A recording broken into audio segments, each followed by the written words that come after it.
এই গোটা বিষয়টা দলের নেত্রী মমতা বন্দ্যোপাধ্যায় তিনি দেখছেন, ফলে তিনি যথাসময় যা যা জানাবার জানিয়ে দেবেন। সুব্রত মণ্ডলের আবেদন 4 সপ্তাহ দিন সময় দিয়েছিলেন, খারিজ করলো সিবিআই, তাকে ইমিডিয়েটলি হাজিরার নির্দেশ দেওয়া হয়েছে। একবারে 25 তারিখ, 27 তারিখ পর 25 তারিখ হাজিরার নির্দেশ দেওয়া আছে। কি বলবেন? না, এ ব্যাপারে আমার কিছু বলার নেই, এটা গোটাটাই আইনি বিষয়। তো ফলে এটা স্বয়ং যার সঙ্গে বিষয়টি যিনি কনসার্ন ব্যক্তি, আমার মনে হয় তিনি বা তার আইনজীবী গোটা বিষয়টা ব্যাখ্যা দিতে পারবেন।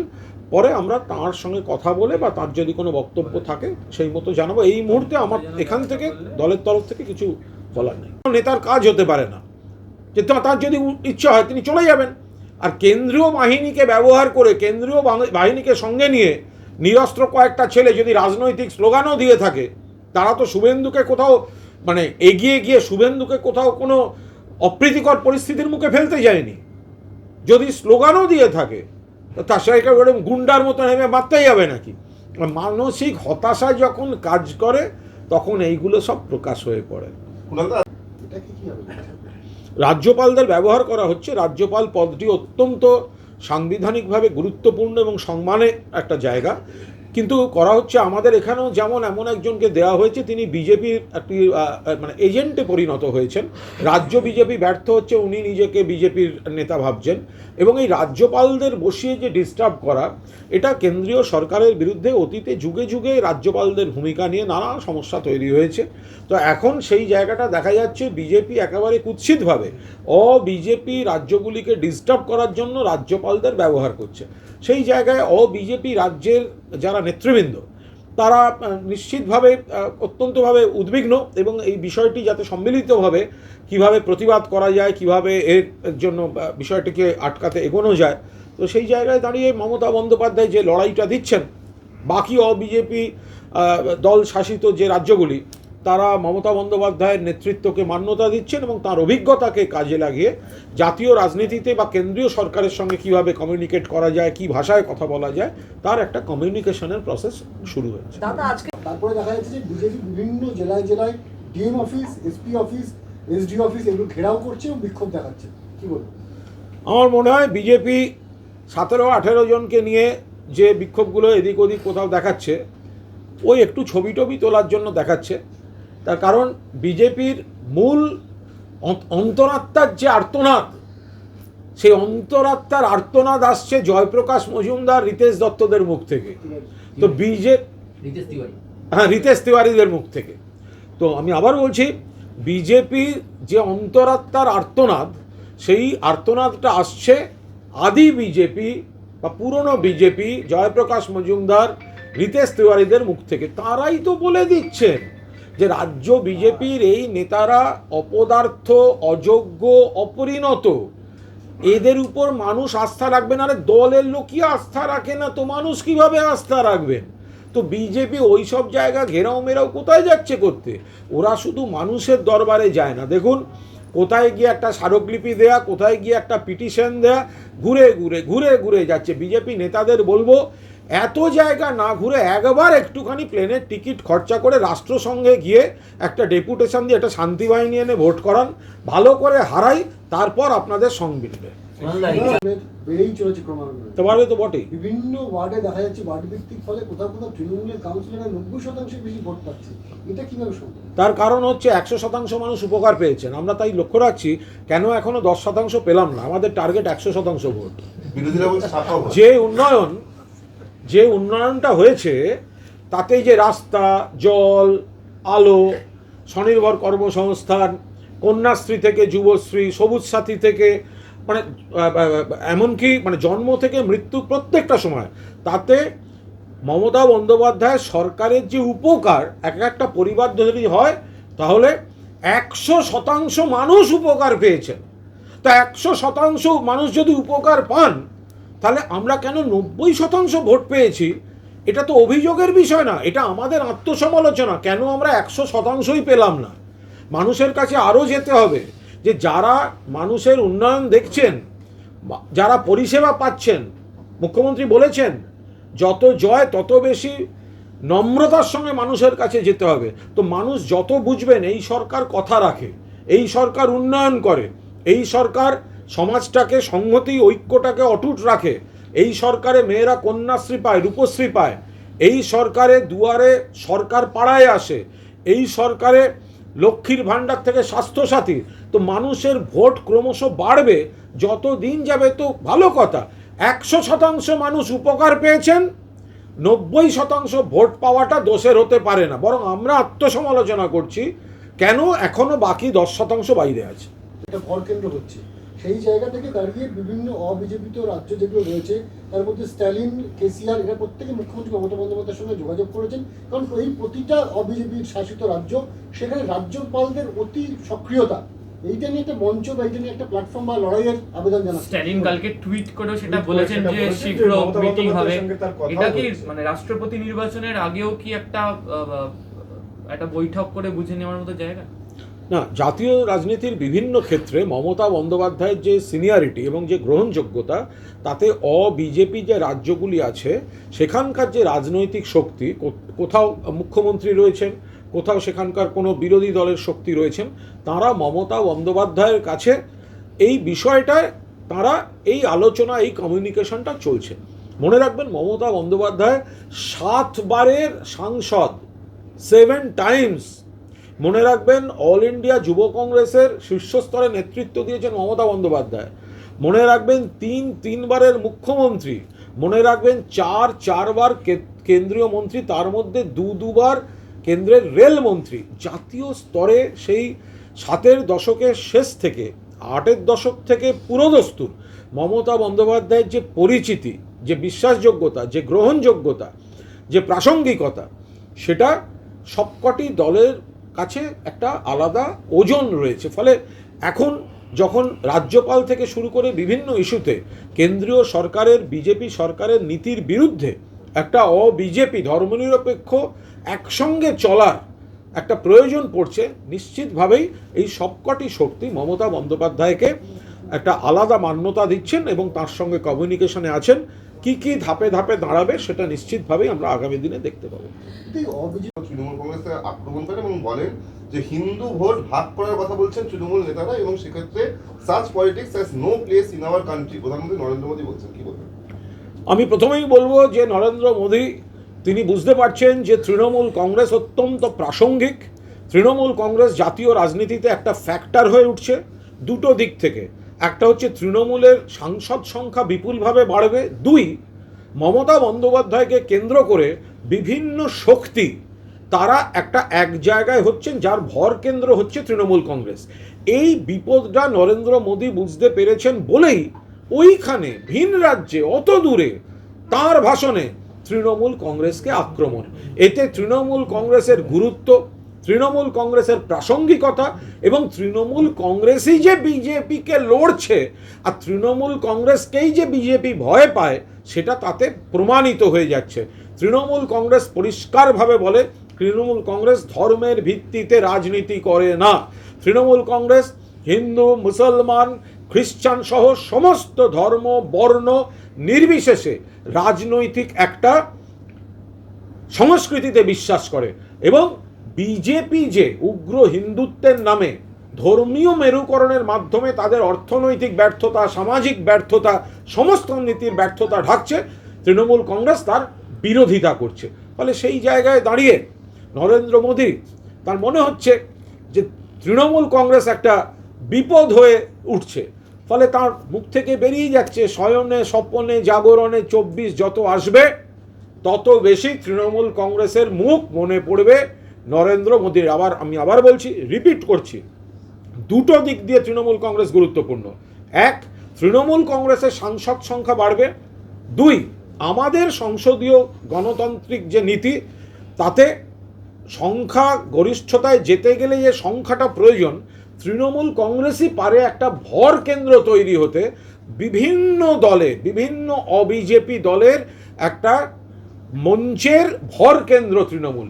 ফলে তৃণমূলের শক্তি বাড়া, তৃণমূলের সাংসদ বাড়া এবং নিউক্লিয়াস হিসেবে তৃণমূল, এই গোটা বিষয়টা আর নরেন্দ্র মোদীর পাল্টা মুখ মমতা বন্দ্যোপাধ্যায়, এই জায়গাটায় দাঁড়িয়ে নরেন্দ্র মোদী তৃণমূল কংগ্রেসকে নিয়ে চিন্তিত হয়ে পড়েছে। নিয়ে বিভাজনের রাজনীতি করছে মুখ্যমন্ত্রী। নরেন্দ্র মোদী যে ওনাদের গোটা ভাষণটাই হচ্ছে পুরোদস্তুর ধর্মনির্ভর। তার কারণ নরেন্দ্র মোদী বা বিজেপির ভাষণে অর্থনীতি নিয়ে বলার কিছু নেই। তাদের দেশ, শ্রমজীবী মানুষ, কৃষক, শ্রমিক তাদের হাতে নিরাপদ নয়। তাদের একমাত্র অস্ত্র হচ্ছে ধর্মীয় মেরুকরণ। ধর্মকে আমরা সম্মান করি, ধর্ম যার যার তার কাছে থাকুক, কিন্তু ধর্ম দিয়ে পেট ভরবে না।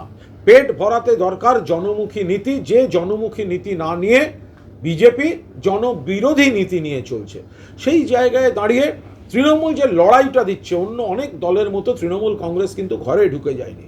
তৃণমূল কংগ্রেস লড়াইটা দিচ্ছে। বাংলার বিধানসভা নির্বাচন দেখিয়ে দিয়েছে যে বিজেপির শীর্ষ নেতৃত্ব ডেলি প্যাসেঞ্জারই কীভাবে থামিয়ে দিতে হয়, এবং সারা ভারত তাকিয়ে আছে তৃণমূল কংগ্রেসের এই বাংলা মডেলের দিকে। এই জায়গায় দাঁড়িয়ে নরেন্দ্র মোদীর কাছে তৃণমূল কংগ্রেসকে সমালোচনা করা বা কোথাও ধর্মীয় মেরুকরণ তৈরি করার একটা চেষ্টা করা, এটা তাদের কাছে একটা, এছাড়া তারা অসহায়। ফলে ন্যাক্কারজনকভাবে তারা ধর্মীয় মেরুকরণের পথে যাচ্ছেন। জনবিরোধী নীতিগুলি থেকে সরে গিয়ে জনমুখী নীতিতে এসে মানুষের মন জয় করা, এই পথে বিজেপি যাচ্ছে না, এই পথে নরেন্দ্র মোদী সরকার যাচ্ছে না। তারা যাচ্ছে ধর্মীয় মেরুকরণের, যে আমরা অর্থনীতিতে রিলিফ দিতে পারছি না, আমরা শ্রমিককে দিতে পারছি না, আমরা ব্যবসায়ীদের দিতে পারছি না, আমরা কৃষককে দিতে পারছি না, আমরা কর্মসংস্থান দিতে পারছি না, আমরা মানুষকে ধর্ম নিয়ে সুড়সুড়ি দেবো। এই করতে গিয়ে নরেন্দ্র মোদীর মুখে বারবার এই ধর্ম ধর্ম ধর্ম এই বিষয়টা চলে আসে। 2019-এর ভোটে কি ধরনের অশান্তি হয়েছে আপনারা দেখেছেন। উত্তরপ্রদেশের ভোটে নাকি এরকম হয় না। যোগী আদিত্যনাথ যত কম কথা বলেন তত ভালো। ত্রিপুরা দেখেছেন যোগী আদিত্যনাথ কি সন্ত্রাসটা তাদের পুরো ভোটে করেছে। যোগী আদিত্যনাথ, আপনি তো এসেছিলেন বিধানসভা ভোটের আগে, এখানে কিছু খালি প্লাস্টিকের চেয়ার, মানুষও আপনার কথা শুনতে আসেনি। যোগী আদিত্যনাথ, আপনি ভুলে যাচ্ছেন বিধানসভা নির্বাচনটা কেন্দ্রীয় নির্বাচন কমিশন করেছিল, কেন্দ্রীয় বাহিনী, কোম্পানির পর কোম্পানি। যোগী আদিত্যনাথ, আপনি ভুলে যাচ্ছেন আপনার দলের কথায় নির্বাচন কমিশন তখন বিভিন্ন পুলিশ কর্তা এবং আমলাদের সমানে বদলি করে গেছে, তৃণমূল কংগ্রেসের নিয়ন্ত্রণে কিছু ছিল না।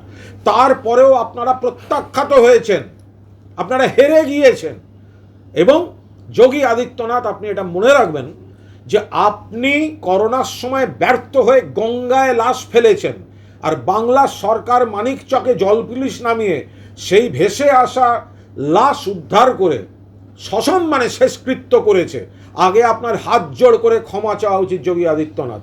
আর যোগী আদিত্যনাথ মনে রাখবেন যে আপনি ডবল ইঞ্জিন সরকার চালাতে পারেন, কিন্তু কেন্দ্রীয় সরকারের যখন দফতরওয়ারি রিপোর্টগুলো প্রকাশিত হয় তখন দেখা যায় একের পর এক বিভাগের কাছে, একের পর এক বিভাগে তার কাজে বাংলা 1 নম্বর, বাংলা 2 নম্বর, বাংলা 3 নম্বর।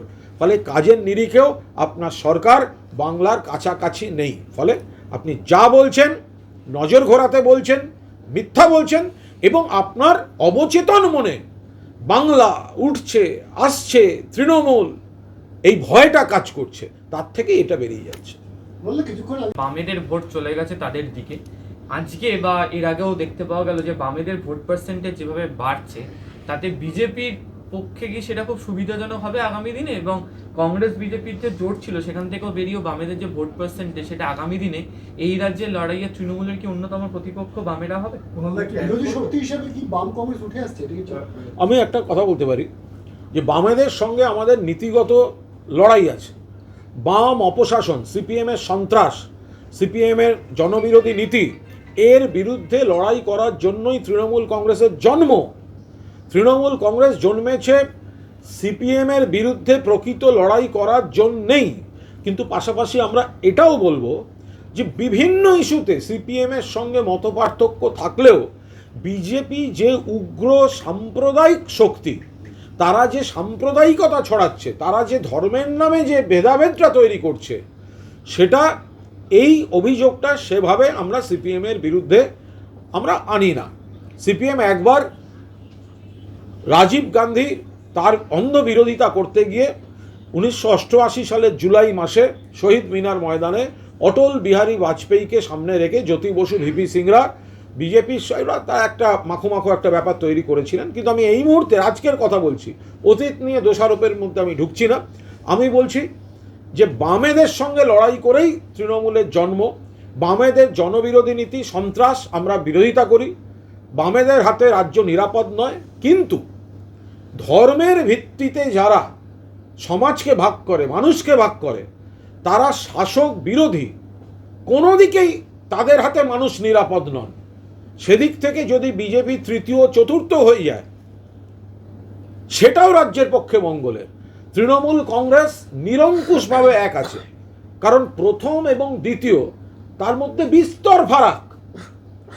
প্রথম আর দ্বিতীয় বললেই শোনায়, মনে হয় এই তো প্রথমের কাছাকাছি। না, বাংলার মানুষ উজাড় করে তৃণমূল কংগ্রেসকে দায়িত্ব দিয়েছেন, তৃণমূল কংগ্রেসের উপর আস্থা রেখেছেন। অনেক পেছনে আছে বাম বা কংগ্রেস, কিন্তু তার মধ্যেও আমি বলবো, যদি দ্বিতীয় তৃতীয় চতুর্থর প্রশ্ন আসে, তাহলে বলবো বাংলার স্বার্থে, দেশের স্বার্থে, সমাজের স্বার্থে বিজেপির চতুর্থ হওয়া ভালো।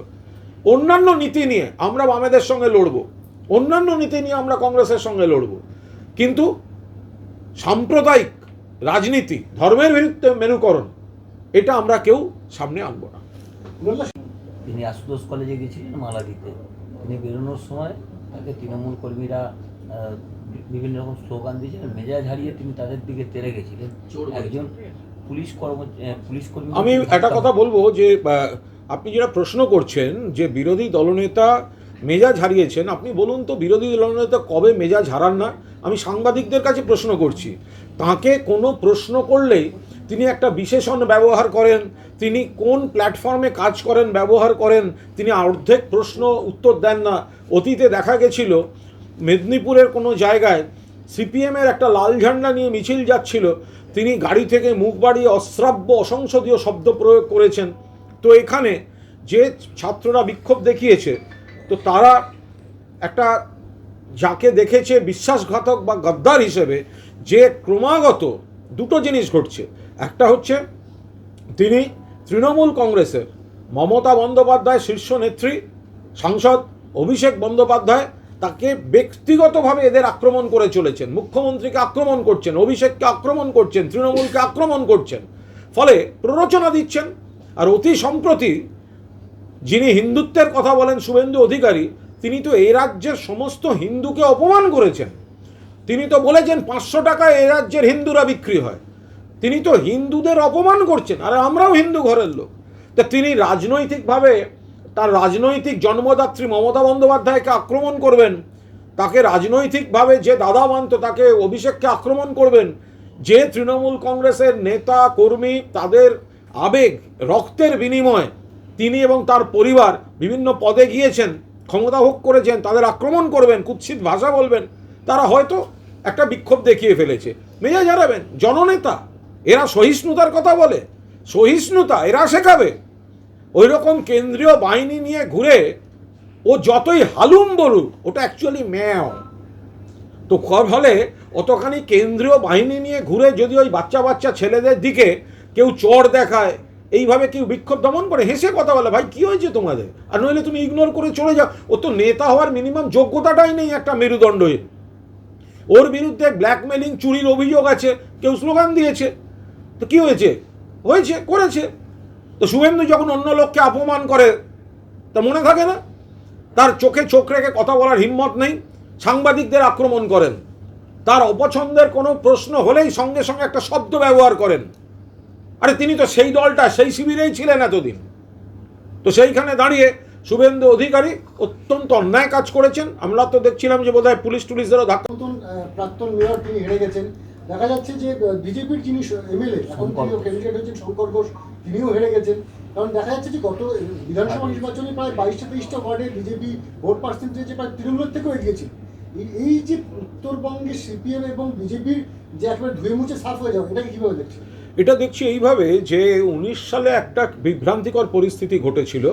মানুষ কোনো কারণে, আর দিল্লির ভোট ছিল, তারা কোনো কারণে বিজেপির উপর আস্থা রাখতে গেছিলেন। কিন্তু পরবর্তীকালে কেন্দ্রীয় সরকারের যে লাগাতার জনবিরোধী নীতি, কৃষক বিরোধী নীতি, সেই জায়গায় সাধারণ মানুষ, শ্রমজীবী মানুষ, মধ্যবিত্ত, নিম্নবিত্ত, তারা বুঝতে পারছেন বিজেপি তাদের বন্ধু নয়। এবং পাশাপাশি রাজ্য বিজেপি, যেটা গোষ্ঠীদ্বন্দ্বে দীর্ণ, এদের উপর আস্থা রাখা যায় না।